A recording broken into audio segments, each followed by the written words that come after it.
Hello students, welcome back to the chapter Reproduction in Organisms. In the last class, we have studied about the remaining three types of asexual reproduction, asexual reproduction. Under that, fragmentation we have completed, sporulation we have completed, vegetative propagation also completed. Next, artificial vegetative propagation also we have been completed. And also we have studied the two more concepts under sexual reproduction, which is called as the sexual reproduction, a brief introduction. And also we have studied about the three important phases of life cycle in sexual reproduction. Children, in today's class, we will be learning some more important concepts under this same chapter called reproduction in organism. So, in today's class, we will be learning about the events of sexual reproduction. See, what are all the events that occurs during sexual reproduction? So, under that, we will be learning three different types of events of sexual reproduction. Under that, pre-fertilization event, fertilization event, and post-fertilization event. See, after that, we will be learning about sexuality in organisms. In the sexuality in organisms, we will be also learning about the total number of chromosomes that are present in meiocytes. Next one, gamete transfer, and next one, the fertilization events. Under that, external versus internal fertilization and differences between the external and internal fertilization, and parthenogenesis, one of the most important concept, and the types of parthenogenesis. So, these concepts we will be learning for today's class. So, first let us take up the events of sexual reproduction. Under this, as you all know that children, the sexual reproduction involves three sequential events, and they are called as pre-fertilization events. Just now I mentioned the three types of events: fertilization events, post-fertilization events. So, first we will be learning the first type of events of sexual reproduction, which is called as pre-fertilization event. See, all those events in sexual reproduction which occur prior to the fertilization, they are collectively called as fertilization events, or it can also be defined as the changes that takes place before fertilization. They are called as pre-fertilization events. Very important definition. See, under pre-fertilization event, again it consists of two sub-events. Among them, first one is called as gametogenesis, and the second one is called as gamete transfer. Now children, first let us take up what do you mean by gametogenesis. See, the gametogenesis can be defined as it is the process of formation of gametes from gamete mother cell that takes place within the gonads. Gonads are nothing but sex organs, is called as gametogenesis, or it is can also be defined as it is the process of formation of haploid gametes from diploid germ cells by meiosis or reductional cell division, is called as gametogenesis. See, the gametes which are similar in structure and shape, they are called as isogametes or homogametes. Please learn the definition so far as your theory part is concerned. Very important, might be asked for 1 mark. What are isogametes or what are homogametes? By that time, the gametes which are similar in structure and shape, they are called homogametes or isogametes. And generally children, the isogametes are commonly seen in lower organisms. So, which are all the best examples for homogametes? The first one is called, see, Ulothrix. Ulothrix is a green alga. Next, coming one is called as, so, Cladophora. Cladophora is also a type of green alga. Both in Ulothrix and Cladophora are the best example for isogametes or homogametes. Next, we shall move on to the dissimilar gametes. What are they are called? Here, the gametes which are dissimilar in their structure and shape, they are called as anisogametes, or they are also called as hetero. Hetero means different gametes. See, they are usually seen in the higher organisms such as, see, higher plants, higher animals and human beings. See, look at this picture. So, human beings are the best examples for anisogametes or heterogametes, and higher animals are the best examples for heterogametes or anisogametes. See, both are very important. So, question pattern might be asked in this way. Differentiate between isogametes, anisogametes, or homogametes, heterogametes for 2 marks.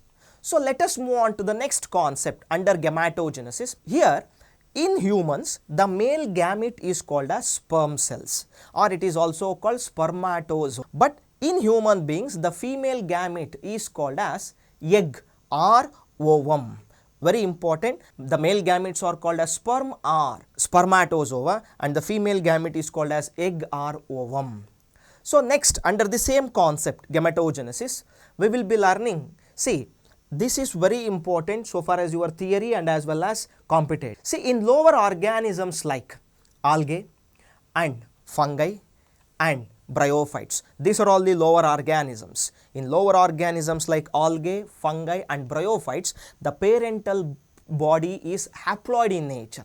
Since the parental plant body is haploid in nature, so the gametes are produced by mitosis. Very important, highlight that point. See, when we are learning about the higher organisms, in higher organisms what happens? The plant body, particularly in higher organisms like pteridophytes, so gymnosperms, angiosperms. Not only in pteridophytes, gymnosperms and angiosperms, in case of majority of animals also, the parental body is diploid in nature. What happens if the parental body is diploid in nature? Then definitely in such cases the gametes are produced by meiosis or reductional cell division. Please make a note of this concept, very important. In lower organisms, the parental body is haploid in nature, and hence the gametes are produced by only mitosis. But in higher organisms, the parental body is diploid in nature, and hence the gametes are produced by another type of cell division called meiosis or reductional cell division. I hope you got this concept. See, because very important so far as your theory and competitive exam. See, the cells which produce gametes by meiosis, they are called as meiocytes. Very important, please make a note of that concept. Here, a chromosomal number which is present in the meiocyte is reduced to half in gametes. That means the chromosome number in meiocytes, it is always diploid in nature, whereas the chromosome number in gametes are always haploid in nature. Please register these concepts in your mind. Now, let us learn some of the animals where the chromosomal number in meiocytes and their chromosomal number in gametes. See, this is the very important heading. This is a chart. Please learn, very important for competitive exam. See, the first important, see, name of the organism, secondly chromosome number in meiocyte, and the third heading comes chromosome number in gametes. So, the first organism we will be learning, human beings. In human beings, the chromosome number in meiocyte, that is diploid in nature, which is 46. The chromosome number in meiocyte is reduced to half in gamete, then it becomes 23. Next, second organism, housefly. The chromosome number in meiocytes of housefly is 12. It is reduced to half in chromosome number of gamete, that is it becomes 6. Next, third organism, the chromosome number of rat in meiocyte is 42. When it comes to chromosome number in gametes, it becomes 21. And the next important organism, dog. The chromosome number in meiocyte in dog is 78, whereas the chromosome number of gamete in dog becomes 39. Next organism, cat. The cat's chromosome number in meiocyte is 38. It is reduced to half in chromosome number in gamete, which is called 19.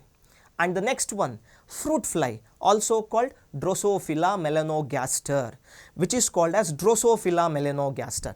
See here, the chromosome number in meiocyte, which is 8. When it comes to chromosome number in gamete, it is reduced to half 4. Next organism, which is called Ophioglossum. It is a fern plant. Fern, immediately it should come to in your mind, it is a pteridophyte. A fern is a pteridophyte.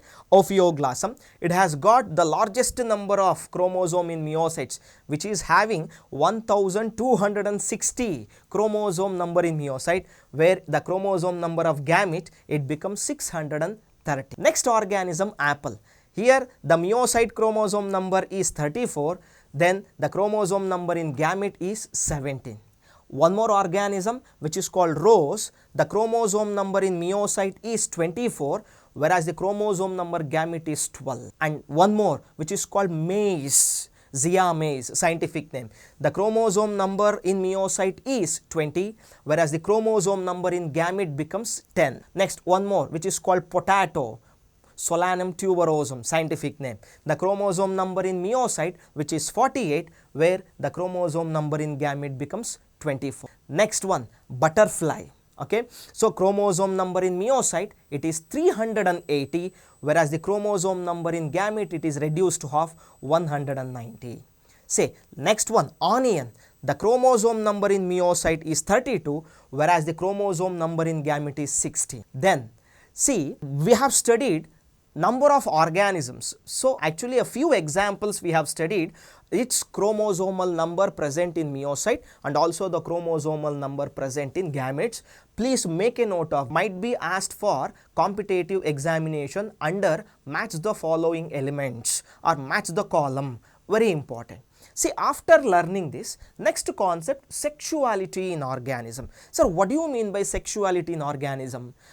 As you all come across with that, children, sexual reproduction in organism generally involves the fusion of male gamete and female gamete. That is, the fusion of gametes between two different individuals. If both male and female reproductive structures are present on the same plant, are called as bisexual. That condition is called as bisexual. Or it can also be defined as if the flower contains both androecium and gynoecium, that is both male reproductive part and female reproductive part in the same flower, then such flowers are called as bisexual flower. See, the best example, hibiscus.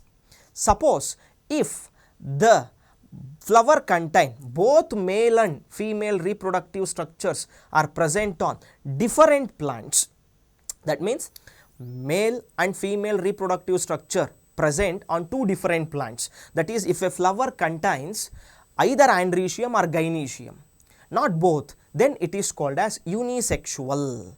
Very important, unisexual means a flower contain either androecium or gynoecium, never both. Such flowers are called as unisexual flowers. Please concentrate on the next concept. See, if the unisexual flower contains only androecium, that is only male reproductive structure called stamens, such flowers are called as staminate flower. Suppose if the unisexual flower contains only gynoecium or pistil, which is the female reproductive structure, then it is called as pistillate flower. Please make a note of both the concept, staminate flower over pistillate flower. Differentiate between staminate and pistillate flower. Suppose if both staminate and pistillate flowers, they are present on the same plant, such plants are called as monoecious or homothallic or bisexual condition. Very important concept, you please learn. Best example for monoecious or homothallic, maize, and the second one is called as coconut. Both maize and coconut are the best examples for monoecious, homothallic or bisexual condition. Addition to maize and coconut, you can also write it as cucurbits. Pumpkin is the best example. Suppose if both staminate or pistillate flowers are present on two different plants. See, there is a plant here, this plant contains only staminate flower, this plant contains only pistillate flower. Such plants are called as dioecious or hetero. Hetero means different, heterothallic condition or unisexual condition. See, the best example for this, Marchantia and Cycas. Addition to Marchantia and Cycas, you can also give the example of papaya. Papaya is also one of the best example.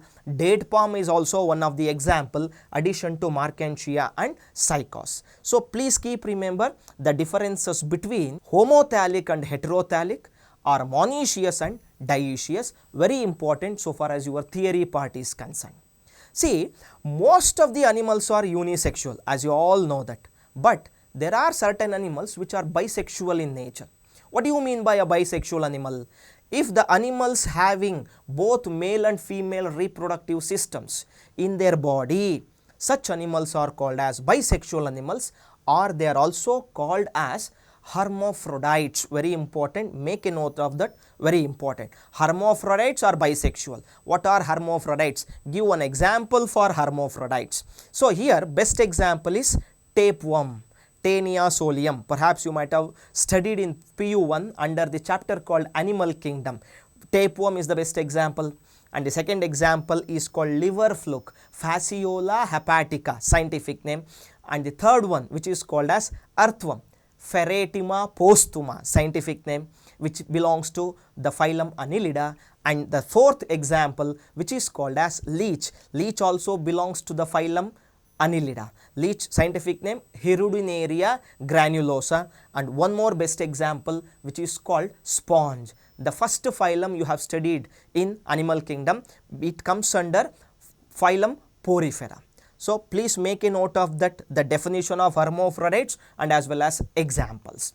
See, though all bisexual animals, they exhibit self-fertilization except earthworm exhibits cross-fertilization, because earthworm is a bisexual animal. Even though it's a bisexual animal, it exhibits cross-fertilization, because in earthworm the maturation of gonads, that is the testes, takes place at different period. That's why the earthworm exhibit cross-fertilization even though it is a bisexual animal. And for unisexual animal, cockroach is the best example for unisexual species. So for this we have completed with the sexuality in organism, where we have studied the bisexual flower, unisexual flower. Under unisexual flower, staminate and pistillate flower, differences between staminate versus pistillate flower, differences between homothallic and heterothallic, that is nothing but monoecious or dioecious, bisexual animals are hermaphrodites, and unisexual animals. So next we will be learning one more important concept, which is called as gamete transfer. It is the second sub-event under pre-fertilization events. So here the transfer of male gametes towards the female gamete for the purpose of fertilization is called gamete transfer. See, usually children, in most of the organism, the male gametes are motile, but the female gametes are non-motile or stationary, because female gametes does not contain any kind of locomotory structures, but the male gametes will have the locomotory structures. In some algae and fungi, not in all, in some algae and fungi, both male and female gametes are motile. When it comes to the bryophytes and pteridophytes, because bryophytes and pteridophytes, plant kingdom. See, here the water is required for the movement of the male gametes towards the female gamete to complete their life cycle. But however, most of the male gametes may fail to reach the female gamete. To compensate this loss, the male gametes are produced in large numbers as compared to the female gametes. Look at that sentence. See, in bryophytes and pteridophytes, water is a medium where the male gametes move towards the female gamete. And here, however, the most of the male gametes, they may fail to reach the female gamete. Because of this reason, large number of male gametes are produced so that it can reach the female gamete to complete the fertilization and to complete their life cycle. But when it comes to the gymnosperm and angiosperm, higher plant species, the pollen grains carry the male gametes and the ovules carried by female gametes. Here, the pollen grains are transferred onto the stigma through a special process called pollination. In the next chapter, we will be learning in detail about pollination and the types of pollination. Here, the pollen grains germinate on the stigma and produces a pollen tube. This pollen tube carry the male gametes and discharge them inside the ovule near the egg. What happens as a result of this? The fertilization takes place. That fertilization we call it as double fertilization. In the next chapter we will be learning in detail about the double fertilization process. When it comes to unisexual animals, children, the male and female gametes are formed in different individuals. They develop a special mechanism for gamete transfer. Please make a note of that concept, very important. So, for this we have completed the two sub-events of pre-fertilization events, which is called as gametogenesis and gamete transfer. Under gametogenesis, we have studied about one more important concept called sexuality in organisms. So, next let us move on to the second important events of sexual reproduction, which is called as fertilization events. Fertilization, already we have studied the definition. It is the fusion of a haploid male gamete with a haploid female gamete to produce a diploid zygote is called fertilization or syngamy. See here, the changes that takes place during fertilization, they are collectively called as fertilization events. Children, under fertilization, there are two types of fertilization. The first one is called as external fertilization and the second one is called as internal fertilization. Very important so far as your theory part is concerned. Now, let us learn the first important concept under external fertilization. Here, the fertilization which occurs outside the body of an organism, that is in water, then it is called as external fertilization. It occurs in most of the aquatic animals such as algae, fishes and as well as amphibians. That is very important. External fertilization always seen in aquatic animals. Here, let us learn what are all the disadvantages of the external fertilization. 2 mark question. See, the first one, in external fertilization, the first disadvantage is here both male and female gametes must related simultaneously into the water medium to increase the chances of fertilization. And the second disadvantage is chances of fertilization are less. And the third disadvantage is wastage of gametes is more. And the next one is called gametes are exposed to the dangers of external climatic condition. That means some of the egg may be eaten up by their predators, some of the eggs may be infected due to some microbes. Because of this, the gametes are at danger in always external fertilization. And the number of survival of the offsprings up to adulthood is very less because they may be eaten up by their predators. Some of the young ones, they may be eaten up by the predators and only the survival chances is very less in case of external fertilization. So, these are the some of the important disadvantages of the external fertilization. See, after this, what are all the disadvantages of the internal fertilization? Here, the fertilization that occurs in the body of an organism is called internal fertilization. See, here what happens, it occurs in terrestrial animals, because terrestrial animals means reptiles, it comes only a few reptiles, birds, mammals, bryophytes, pteridophytes, gymnosperms and angiosperms. All are higher plants and animals. In all higher plants, animals of the terrestrial, it can be seen the internal fertilization. On a simple note, you can say that the internal fertilization is seen or occurs in the terrestrial organisms. Now, let us learn what are all the advantages of the internal fertilization. Very important so far as your theory part is concerned. They may ask either disadvantages of the external fertilization, advantages of the internal fertilization. In internal fertilization, both male and female gametes need to be discharged at the same time. Then only the fertilization takes place. Otherwise, there is no chance of fertilization. In internal fertilization, number of gametes are produced is less or limited also, we can say. Next, wastage of gametes is less when compared to external fertilization. And the chance of fertilization are more. Fertilization capacity is more when compared to external fertilization. Next, the gamete are not exposed to the dangers of external environment. Why? Because here the fertilization takes place internally. That's why the gametes are not exposed to the dangers of external environment. So we have completed up with the disadvantages of the external fertilization and also the advantages of the internal fertilization.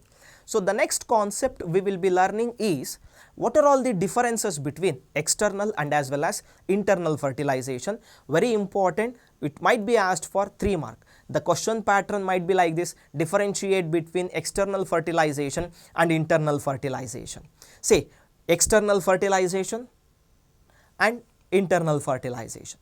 The first differences between external and internal fertilization: external fertilization takes place outside the body of the parent, but the internal fertilization takes place inside the body of the parent. Second difference, in external fertilization copulatory organs are absent. Copulatory organs means sex organs, but in internal fertilization copulatory organs are present. Immediately the next difference, easily you can say, in external fertilization copulatory organs are present and hence the copulation or mating is not necessary. But in internal fertilization there is a formation of gametes, that is gametic, that is nothing but copulatory organs are present. If the copulatory organs are present, then definitely the mating or copulation is necessary. Very important. Okay children, next we will be learning one more important concept after learning the disadvantages of external fertilization and the advantages of internal fertilization. Here next we will be learning about the differences between the external and as well as internal fertilization. See, there are 2 columns, external fertilization and as well as internal fertilization. The first difference between external and internal fertilization: the external fertilization takes place outside the body of an organism or the parental body, but the internal fertilization takes place inside the body of a parent, that is a female parent or a female body. Second difference, in external fertilization the copulatory or sex organs are absent, but in case of internal fertilization the copulatory or sex organs are present, then hence it involves the formation of gametes and hence it is called as gametic. Since the copulatory organs are absent in external fertilization, the copulation or mating is not necessary. But in internal fertilization, both male and female gametes are present and hence the copulation or mating is very much necessary. The next difference between external versus internal fertilization, very important point. In external fertilization children, water is the medium in which the fertilization takes place, because it takes place outside the body. Obviously it requires an external medium, that should be water. But in internal fertilization the body fluid is the medium in which the fertilization takes place. Coming to the next one, in external fertilization large number of eggs are produced. Already we have studied under disadvantages of external fertilization, but in internal fertilization limited or a few number of eggs are produced. That is one more differences between external and internal fertilization. External fertilization occurs in aquatic organisms, whereas the internal fertilization occurs in terrestrial organisms. So students, for this we have completed the second important event of sexual reproduction, which is called as fertilization event.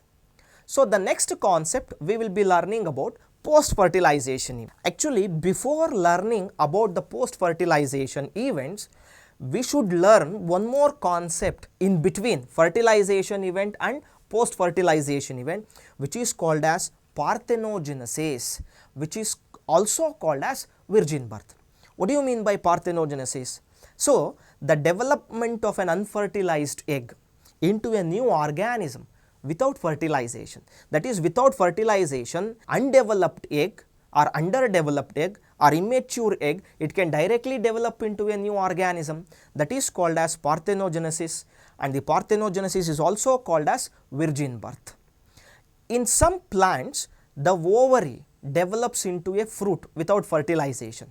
Such fruits are called as parthenocarpic fruits, and the process is called parthenocarpy. Very important, don't get confused between parthenogenesis and parthenocarpy. Parthenogenesis, underdeveloped egg, or the unfertilized egg directly develop into a new organism without fertilization. Parthenocarpy, here the ovary develops into a fruit in plants. Please do not get confusion with both parthenogenesis and parthenocarpy, because most of the students you lose mark here, because parthenogenesis you will write the definition of parthenocarpy, for parthenocarpy you write the definition of parthenogenesis. So children, there are two types of parthenogenesis. One is called natural parthenogenesis, another one is called as artificial parthenogenesis. First, let us take up what do you mean by a natural parthenogenesis. See, in certain animals, if the parthenogenesis occurs regularly, constantly, naturally in their life cycle, then it is known as natural parthenogenesis. So, which are all the organisms that exhibit natural parthenogenesis? The best example is honeybees. It is the first example. Second one is called moths. And the third example which exhibit the natural parthenogenesis is crustaceans. And the fourth best example which is called as grasshoppers. And the next one which is called as ticks, that is called leaf insect.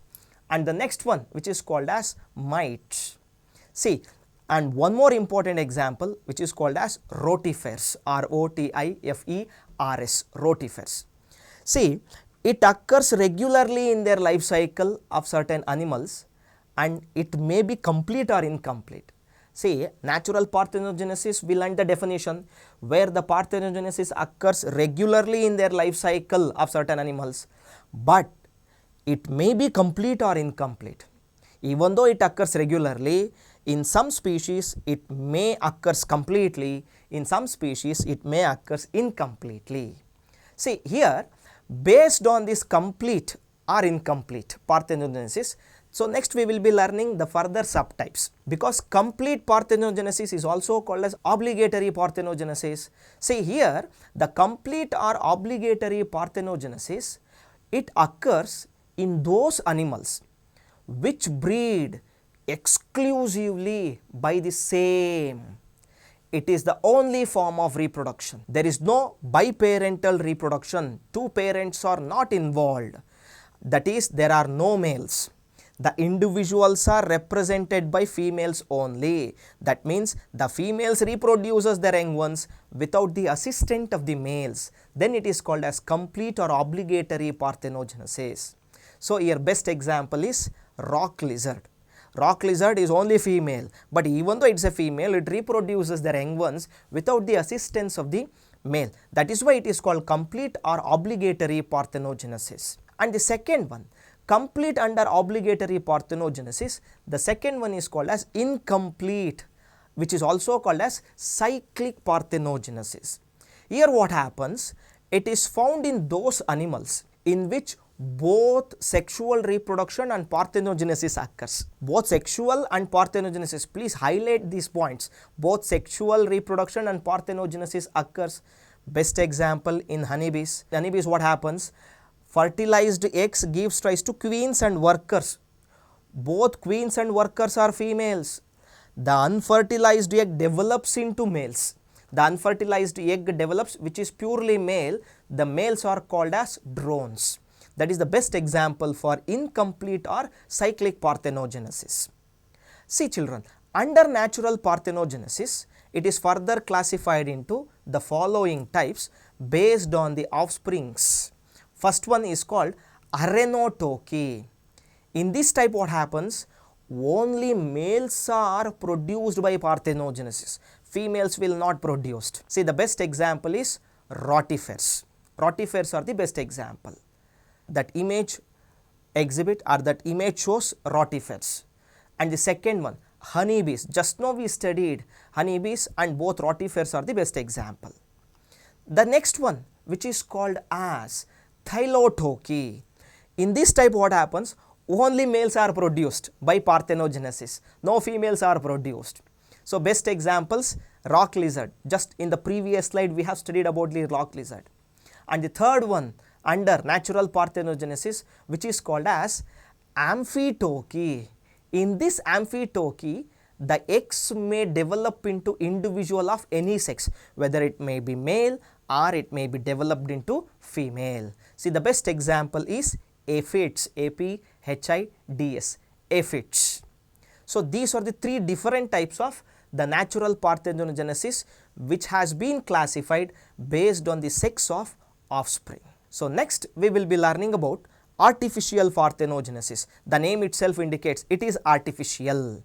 So, here what happens when the unfertilized eggs of some sexually reproducing animals, they are induced to develop into new individuals under laboratory conditions by using different kinds of stimuli. This process is called as artificial parthenogenesis. See, this artificial parthenogenesis has been experimentally tried in the eggs of several animals, such as the best one, see, annelids. In annelids, the artificial parthenogenesis can be induced. And next, mollusk, phylum Mollusca. And the next one, phylum Echinoderms. And the next one, in Pisces or fishes. In the eggs of Pisces and fishes, the artificial parthenogenesis can be induced. And next one, amphibians. And next one, birds. And also in the reptiles' eggs. So, these are the best examples for artificial parthenogenesis. So, children, in the artificial parthenogenesis, we used a word called stimuli. See, there are two different types of stimuli comes under artificial parthenogenesis. It may be IF, physical stimuli, which includes temperature, electric shocks and UV rays, ultraviolet ray. The second one is called as chemical stimuli. The chemical stimuli may be used under artificial parthenogenesis is salts, weak acids, urea and sucrose. These are the important chemicals stimuli used under artificial parthenogenesis. Both the concept you learn for your competitive exam, very important. So, for this we have completed up with the natural versus artificial parthenogenesis. Next we will be learning the last event of sexual reproduction, which is called as post-fertilization events. Post-fertilization, pre-fertilization over, fertilization over and post-fertilization. Post-fertilization means these are the events of the sexual reproduction that occur after the formation of zygote. That means after the fertilization, what are all the changes occurs, then we are together called as post-fertilization events. It includes two important concepts, zygote and embryogenesis. So, first let us take up zygote. See, this is the zygote, this is the embryogenesis. These are the two important events that occurs during post-fertilization events. So, first let us take up, children, zygote. As you all know that how is zygote is formed?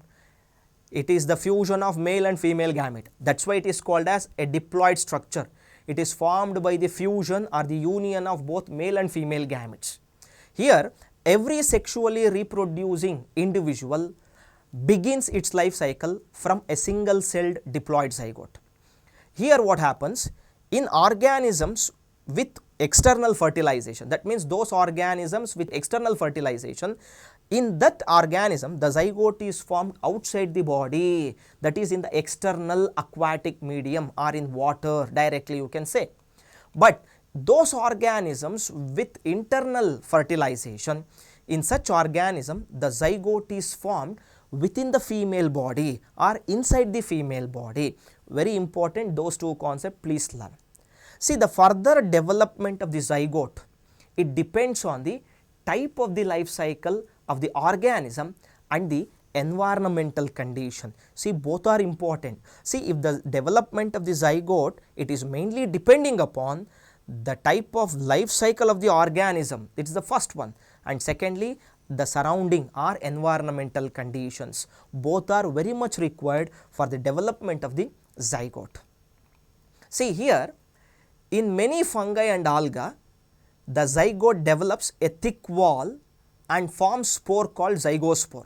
In the first slide itself we have studied. This spore undergoes a period of rest. Later it germinates during next growing season. Here what happens? Once the zygospore is produced from fungi and algae, this zygospore undergoes a period of rest. Then it germinates during the next growing season. Then the zygospore undergoes meiosis, that is called reductional cell division, which produce haploid individuals. And then it leads to haplontic life cycle, because there are three types of life cycle you have studied in your previous classes: haplontic, diplontic, haplodiplontic.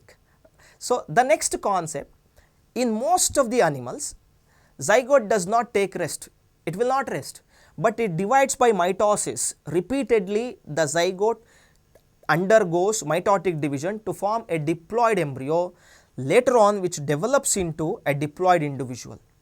It leads to diplontic life cycle.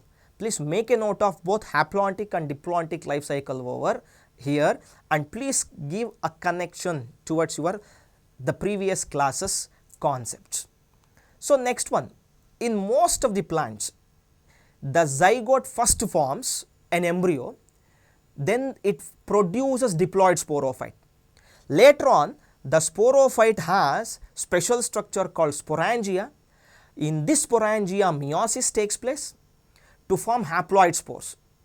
Later they produce haploid gametophyte, gametes are produced in the gametophytes, then finally it leads to haplodiplontic life cycle or diplohaplontic life cycle. So here we have completed all the three life cycles: haplontic life cycle, diplontic life cycle, haplodiplontic life cycle. And the next one, embryogenesis. It's very easy to define embryogenesis. See, embryogenesis means what? It is the process of development of an embryo from the diploid zygote is called embryogenesis. During this embryogenesis, what happens? Please observe this diagram, observe that image.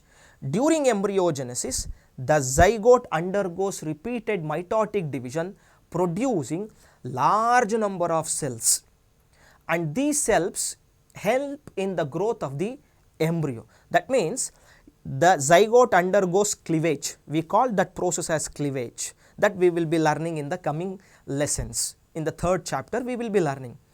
These cells help in the growth of the embryo. So later on, the cells undergo differentiation and form different tissues. The tissues together form organs. The organs together form organ system, and the organ system then it forms a complete organism.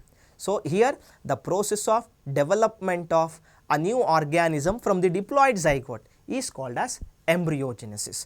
Very important concept. And next concept, depending upon the site of the development of zygote, the animals are classified into two types. See, right from your childhood days you kept on learning about the differences between these two, oviparous animals and viviparous animals. Now let us learn what are oviparous animals and viviparous animals. Oviparous means animals which lay eggs, they are called as oviparous. Here the zygote develops into the young one outside the body of a female organism. That means external fertilization.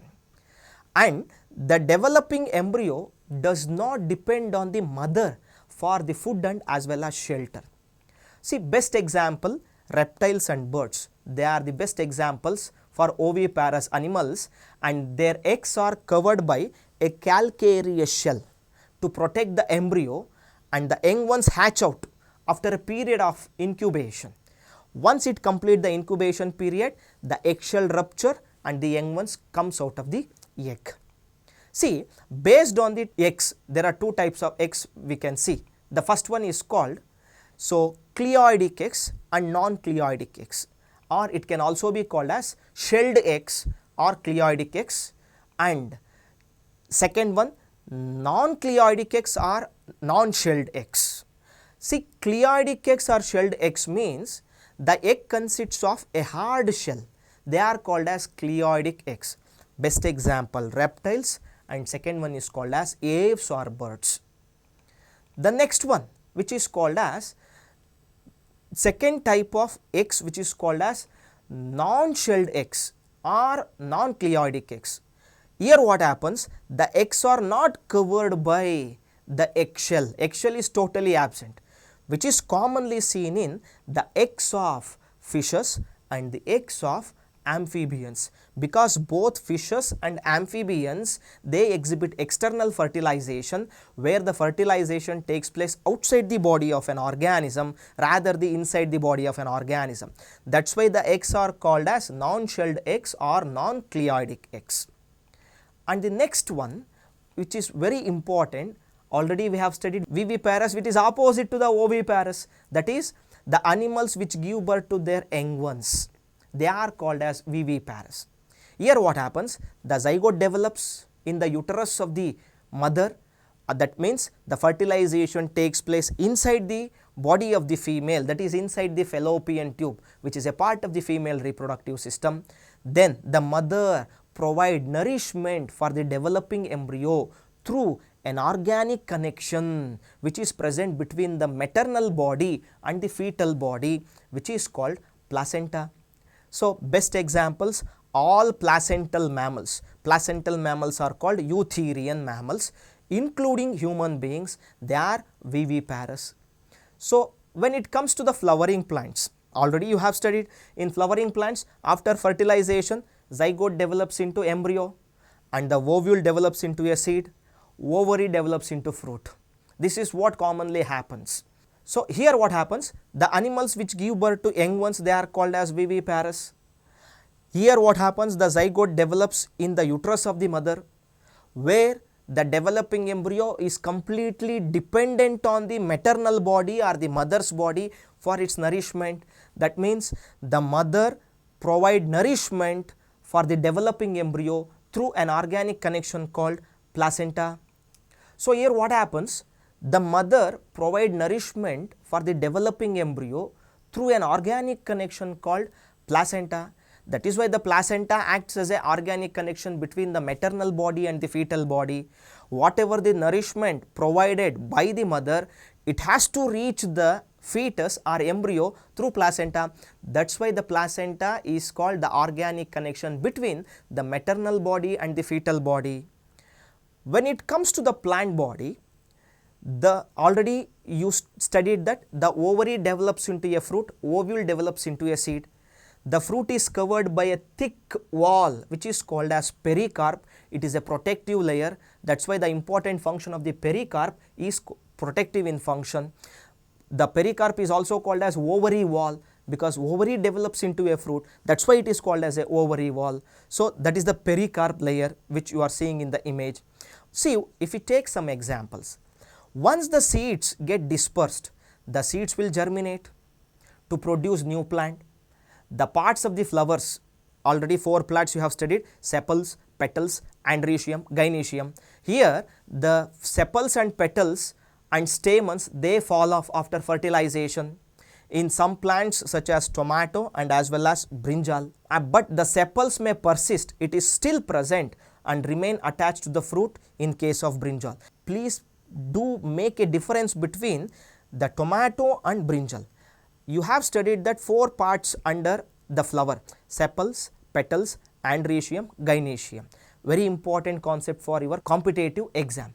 See, in tomato what happens, both in tomato and brinjal, the sepals may persist, it will not fall off, it is still present and remain attached to the fruit. It is completely attached to the fruit only in 2 examples, that is tomato and as well as brinjal.